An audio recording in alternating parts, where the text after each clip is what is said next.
Hey everyone, I'm Noah Sanchez, an 18-year-old high school senior from East LA with a serious passion for coding. But right now, I'm standing in the middle of a rundown auto shop on the corner of Whittier Boulevard, paint peeling off the walls and the constant clanking of tools echoing in the air. That's Sanchez Auto Repair, my family's pride and joy for 3 generations. Well, it's mostly my dad's pride and joy. Noah, passing that wrench, will you? Dad calls out from underneath a beat-up Chevy. I grab the tool, resisting the urge to check the MIT acceptance letter burning a hole in my backpack. Here you go, Dad. He slides out from under the car, grease smeared across his forehead. You're getting faster. Pretty soon, he'll be running this place like a pro. I force a smile, but inside I'm screaming. This shop may be his dream, but it's my nightmare. Later that night, I'm hunched over my laptop, typing furiously when Mom pokes her head into my room. What are you working on, Mio? She asks. Just a little side project, I lie, minimizing the college application window. She sighs and sits on my bed. You know your father means well. He just wants security for you. I know, Mom, but what about what I want? She squeezes my shoulder. Follow your heart, Noah. Just be careful. The next day at school, I can barely contain my excitement. Olivia, you won't believe this, I whisper shout, dragging my best friend to a quiet corner. Her eyes widen as I show her the acceptance letter. MIT. Noah, that's incredible. Sha. My dad can't know. He flip. Olivia frowns. You can't keep this a secret forever. What's your plan? I don't know. Apply for every scholarship under the sun and pray for a miracle. I'll help you research, she offers. We'll figure it out together. That evening, I'm elbow deep in an oil change when Dad starts in again. You're getting good at this, son. In a few years, you'll be ready to take over. I bite my tongue, focusing on the task at hand. The weight of my dreams feels heavier than any engine I've ever lifted. As I clean up, I overhear my parents talking in the office. Miguel, maybe we should consider other options for Noah, Mom says softly. What options? This shop is our legacy, Elena. It's all we have. But Noah is so bright. He could do anything. And end up like Roberto, chasing pipe dreams and leaving us high and dry. No, Noah stays here, where he belongs. I lean against the wall, heart pounding. Uncle Roberto, the black sheep who dared to dream beyond the shop. Is that my fate too? Later in my room, I stare at the MIT letter, torn between hope and despair. My phone buzzes, a text from Olivia. Don't give up. We've got this. I take a deep breath and square my shoulders. One way or another, I'm forging my own path. The family business might be my father's future, but it sure as hell isn't mine. The next morning, the smell of burning paper hits me like a punch to the gut. Rounding the corner of our small backyard, I freeze. There's Dad, standing over a metal trash can, tossing envelopes into the flames. What are you doing? I yell, rushing forward. Dad spins around, his face a mixture of anger and guilt. Noah, I can explain. I snatch a half-burned envelope from his hand, my heart sinking as I recognize the Harvard logo. These are my college acceptance letters. How could you? It's for your own good, son, Dad says, his jaw set. This family needs you here, not chasing some pipe dream across the country. Years of pent-up frustration explode out of me. For my good? You mean for your good? You're so scared of change, you'd rather burn my future than let me have a shot at something better. Better? Dad's voice rises. You think you're too good for honest work? For your family? That's not what I... Miguel, Noah, please. Mom runs out, eyes wide with panic. What's going on? I hold up the charred remains of my dreams. Dad's been burning my college acceptance letters. Mom gasps and turns to Dad. Miguel, how could you? Elena, stay out of this, Dad growls. Noah needs to understand his place. His place? Mom's voice hardens in a way I've never heard before. Our son has a chance at an incredible future, and you're trying to clip his wings. As they argue, I notice a stack of papers sticking out of Dad's back pocket. I snatch them, ignoring his protests. My eyes widen as I scan the documents. We're broke. The shop is going under. Dad deflates, suddenly looking old and tired. I didn't want you to worry. I thought if you took over, we could turn things around. Silence falls between us, broken only by a new voice from behind. Well, looks like I showed up at just the right time. We all turned to see Uncle Roberto sauntering into the yard, a sly grin on his face. "Roberto?" Dad says, his voice tight. "What are you doing here?" Uncle Roberto spreads his arms wide. "Can a man visit his family? Besides, I heard you might need some help with the business." I watched Dad's face, seeing the conflict there. Whatever was going on, I knew it wasn't good. Later that night, I called Olivia, my voice trembling as I recounted everything. "No, that's awful," she said. "But we're not giving up. I've got an idea." The next day, Olivia showed up at the shop, laptop in hand. "Good news," she whispered. "I managed to recover digital copies of your acceptance letters and financial aid offers. They can burn the paper, but they can't erase the digital trail." Hope flickered inside me. "Olivia, you're a genius." "Don't thank me yet," she said, her eyes serious. "We still need to figure out how you're going to get out of here." I glanced around the shop. Dad hunched over an engine, Uncle Roberto whispering something in the corner. The weight of family obligation pressed down on me, but my ambition burned even brighter. "I'll work here for now," I said quietly, "but I'm not giving up on my dreams. One way or another, I'm getting out." Olivia squeezed my hand. "And I'll be right here, helping you every step of the way." The familiar scent of oil and metal filled my nostrils as I worked on a beat-up Camry. 2 weeks into my apprenticeship, I was already noticing things that didn't add up. "Hey, kid," a gruff voice called. I looked up to see Tony, the shop's veteran mechanic. "Take a break. I want to show you something." We huddled by his workbench, away from prying ears. "Listen," Tony whispered, "I've worked here for 20 years, and something ain't right. Your uncle's got your old man twisted up in some shady business." My stomach dropped. "What kind of shady?" Tony's eyes darted around. "Can't say for sure, but those cars coming in late at night, they ain't here for oil changes, if you catch my drift." I nodded, my mind racing. Later during my lunch break, I called Olivia.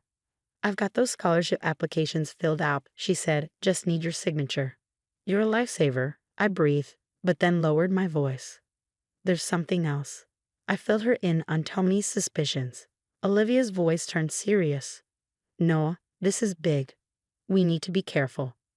That night, I overheard Dad and Uncle Roberto arguing in the office. "This is too risky, Roberto," Dad hissed. "If we get caught—" "Relax, hermano," Uncle Roberto drawled. "This is our ticket out of the red unless you want to lose everything." Dad's silence spoke volumes. The next day, I was knee-deep in an engine when Dad stormed over, my phone in his hand. "What's this?" he demanded, showing me a text from Olivia about the scholarship applications. My blood ran cold. "Dad, I can explain." His face twisted with rage. "I thought I made myself clear. There's no college in your future, only this shop." "You can't control my life forever," I shouted back. Dad's eyes narrowed. "Watch me. From now on, you don't go anywhere without my say-so." And this, he pocketed my phone. Consider it confiscated. That night, I snuck out to meet Olivia at our favorite diner. Her eyes widened as I recounted everything. "We need proof," she said, determination flashing in her eyes. "If they're really running a car theft ring, we can't let them get away with it." Over the next week, Olivia and I turned into amateur detectives. We documented suspicious late-night deliveries, overheard shady conversations, and even managed to snag some incriminating paperwork from Uncle Roberto's private files. But our luck ran out. One night, as I was copying documents in the office, the door burst open. Dad stood there, his face twisted in fury. "What do you think you're doing?" he roared. "What are you doing?" I shot back. "Running a chop shop? Stealing cars? Is this what our families come to?" Dad's eyes flashed dangerously. "You ungrateful little." He lunged forward, grabbing my arm. I yanked away, knocking over a stack of papers. College brochures and scholarship forms scattered across the floor. Dad's face went pale, then flushed with rage. "After everything I've done for you, this is how you repay me." "Done for me?" I laughed bitterly. "You mean holding me back? Forcing me into a life I don't want?" "I'm trying to secure your future," Dad bellowed. "No, you're trying to save yourself," I shouted back. "Well, I'm done being your sacrificial lamb. I'm getting out of here, with or without your blessing." Dad's hand shot out faster than I could react. Pain exploded across my cheek as he slapped me. We both froze, shocked by the sudden violence. Miguel? Mom's horrified voice came from the doorway. She rushed to me, cradling my face. What have you done? Dad stared at his hand, then at me, a flicker of regret in his eyes. But it was too late. The damage was done. I straightened up, locking eyes with him. We're done, I said, my voice cold. And you're done controlling my life. As I walked out, leaving my parents' argument behind me, I knew nothing would ever be the same again. The next morning, I woke up with a plan and a bruise. Olivia and Tony were waiting for me at our secret meeting spot behind the old warehouse. You okay, kid? Tony asked, eyeing my face. I nodded grimly. Let's do this. We marched into the police station, armed with all the evidence we gathered. Detective Johnson listened intently as we laid out everything. The late-night deliveries, the doctored paperwork, the stolen cars. When we finished, she leaned back, her expression serious. This is some heavy stuff, she said. Are you sure you want to go through with this? I thought about Dad, his face contorted with rage, the slap still fresh in my mind. I'm sure. Everything happened fast after that. Police cars swarmed the shop, lights flashing as they blocked off the street. From across the road, I watched Uncle Roberto try to make a run for it, only to be tackled by 2 officers. Dad came out in handcuffs, his eyes scanning the crowd until they found mine. In that moment, I saw shock, betrayal, and maybe, just maybe, a flicker of pride. Mom arrived shortly after, panic etched on her face. Noah, what's happening? I took a deep breath. Mom, there's something I need to tell you. We sat in a nearby cafe as I told her everything. The car theft ring, Dad's financial troubles, the violence. Mom's face crumpled as she absorbed it all. But then something changed. Her expression hardened with resolve. Enough, she said, standing up. It's time I stopped being a bystander in my own life. She marched across the street, straight to Dad as he was being led to the police car. Miguel, she said, her voice firm. We're done. I'm done letting you control this family. Dad's face fell. Elena, please. He began, but Mom had already turned away, walking back to me, her head held high. The next few weeks were a whirlwind. The shop was closed, yellow police tape stretched across the doors. Dad and Uncle Roberto faced serious charges, not just for the car theft ring, but for years of tax evasion as well. I used the evidence of Dad's actions to petition for independence on my college applications. Surprisingly, the financial aid offices were understanding. 3 years later, I'm strolling across the campus of MIT, the crisp fall leaves crunching beneath my feet. My phone buzzes. It's Mom. Hey, sweetie, just checking in. The new garage is doing great. Who knew I had a knack for honest business? I grin, proud of her. After everything settled down, she'd opened her own auto repair shop, built on integrity and hard work. She was thriving. That's awesome, Mom, I reply. Listen, I've got to run to class. Love you. As I hang up, another notification pops up, a message from Dad's prison. He'd been trying to contact me for months. I sigh, knowing what I have to do. The prison visiting room is drab and quiet. Dad sits across from me, looking older and smaller in his jumpsuit. His eyes are heavy with regret. Noah, he says, his voice cracking. I'm so sorry for everything. I was wrong. Can you ever forgive me? I look at him, really look at him. I see the man who taught me to throw a baseball, who stayed up all night when I was sick. But I also see the man who tried to crush my dreams, who raised his hand against his own son. I'm glad you're sorry, Dad, I say, standing up. But some things can't be undone. I hope you find peace in here. Goodbye. As I walk out of that room, I feel a weight lift off my shoulders. The past couldn't be changed, but the future, that was all mine. Now here's a question for you. Was I right to turn in my own father, even though it tore our family apart? What would you have done in my shoes? This decision changed everything for me, my mom, and my future. But was it worth it? Let me know your thoughts in the comments below. Hey, I'm Sarah Benson, and I'm 14. Science is my thing. We're your typical suburban family. Dad's Michael, a respected doctor everyone looks up to, and Mom's Linda, who runs the best bakery in town. Her cupcakes are basically famous.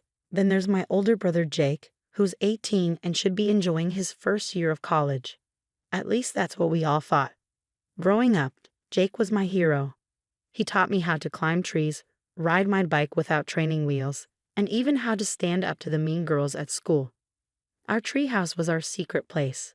We'd spend hours up there talking about everything and nothing. It was our escape. But lately, something's changed with Jake. At first, I thought he was just dealing with college stress. But things didn't add up. It started when I overheard him and our parents arguing about money. I was grabbing a snack when I heard Dad say, "Jake, we're not made of money. Your spending is out of control." Jake fired back, "You don't understand. College is expensive." I froze behind the door listening. Mom sounded worried. "But honey, we're already covering your tuition. Where's all this extra money going?" That's when I started paying closer attention. Jake began showing up in designer clothes worth more than my entire wardrobe. And don't even get me started on the new car he was driving, an Audi. Last I checked, flipping burgers at the campus cafeteria doesn't pay for an Audi. Then he started coming home at weird hours, sneaking in at 3 a.m. on random weeknights. His new friends? Yeah, they looked more like bikers than study buddies. I was freaking out. This wasn't the Jake I knew. My big brother was turning into someone I didn't recognize. I needed to talk to someone, but who? Enter Melissa, my best friend since kindergarten. We were supposed to be studying for our biology test, but I couldn't keep it in any longer.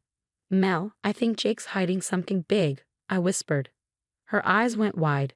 "What do you mean?" "Like bad big." I spilled everything, the money fights, the weird hours, the sketchy friends.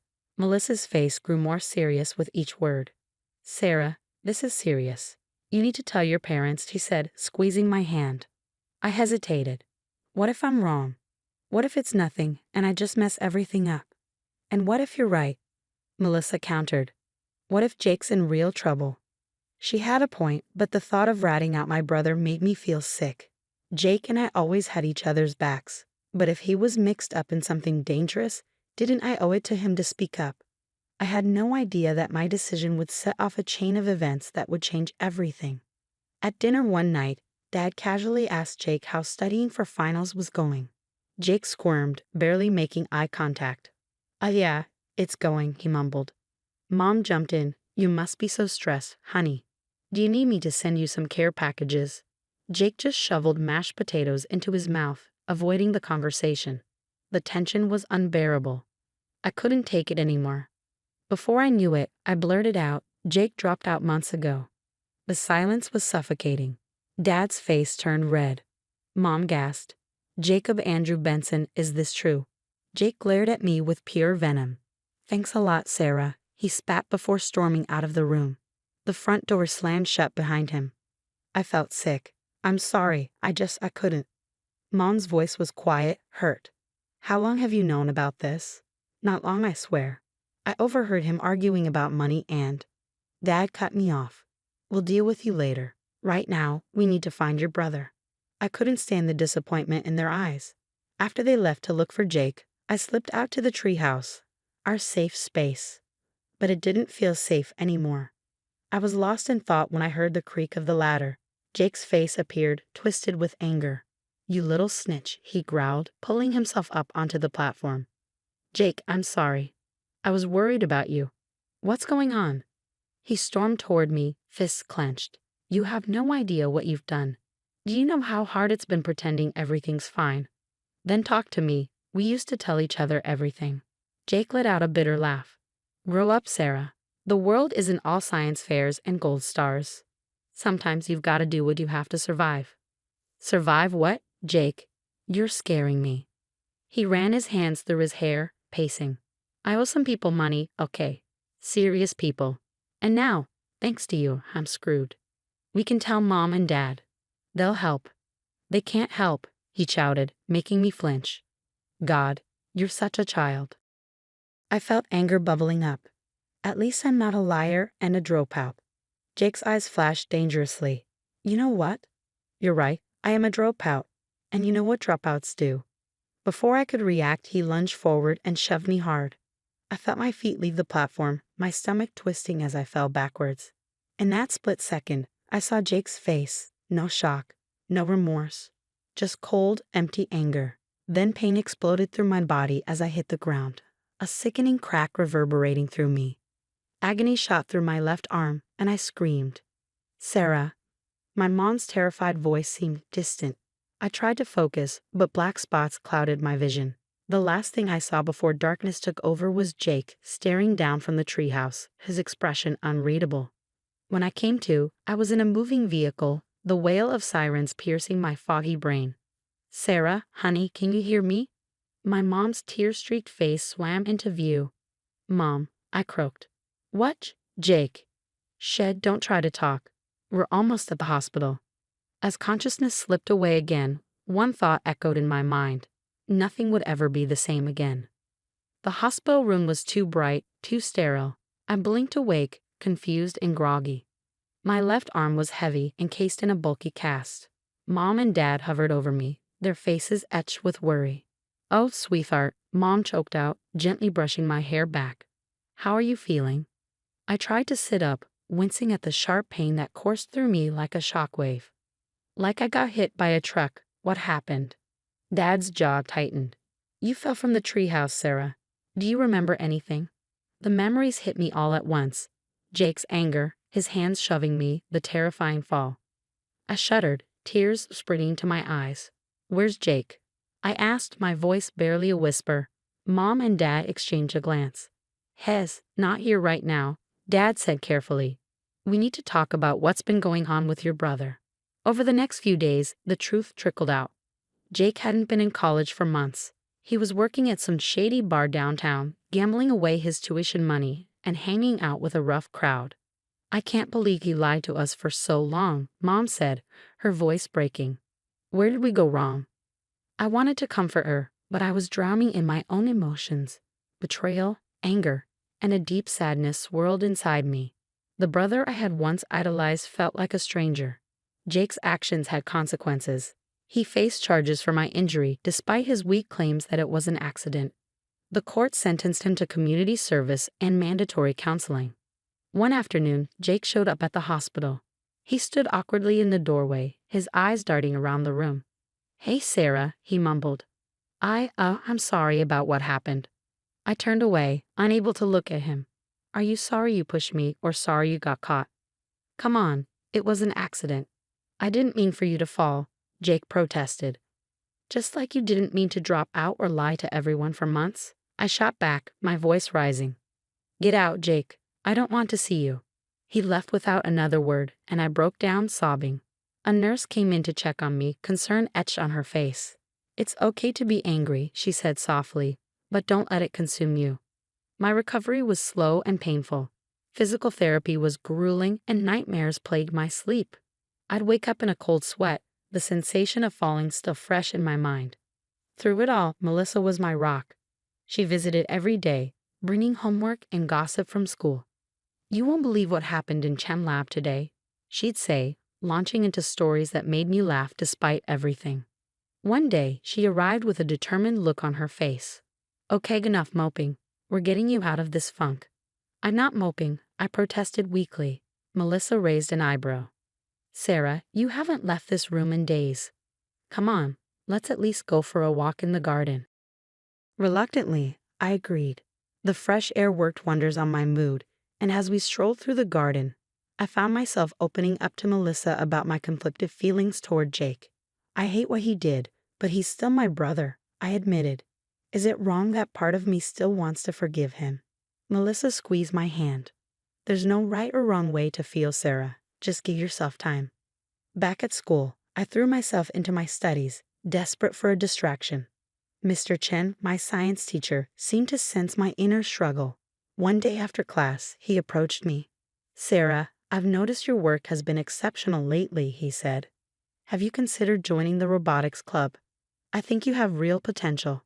For the first time in weeks, I felt a spark of excitement. "Really? You think I could do it?" Mr. Chen smiled warmly. "Absolutely. Sometimes the best way to heal is to pour yourself into something you're passionate about." As I left his classroom, a tiny seed of hope took root. Maybe, just maybe, I could find a way to move forward from this mess. The robotics lab became my second home. I poured every ounce of frustration and pain into building machines, finding solace in circuits and code. Mr. Chen saw something in me I couldn't yet see in myself. Sarah, your designs are innovative. Have you considered the summer internship at Tech Future? I shrugged. I don't know, Mr. Chen. I'm not sure I'm ready. He gave me a stern look. You are more than ready. Don't let what happened hold you back. His faith in me was the push I needed. I applied and got in. Meanwhile, Jake's life was falling apart. I overheard Mom and Dad talking late one night. He's gambling again, Michael. The rehab didn't stick, Mom said, her voice filled with worry. Dad sighed heavily. I know, but we can't keep bailing him out. Jake's friends had abandoned him when the money ran out. One night, he showed up at our door, desperate.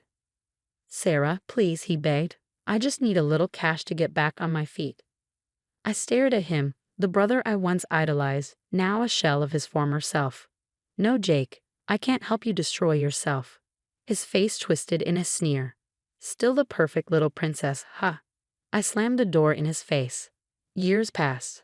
I focused on my studies, earning a full scholarship to MIT.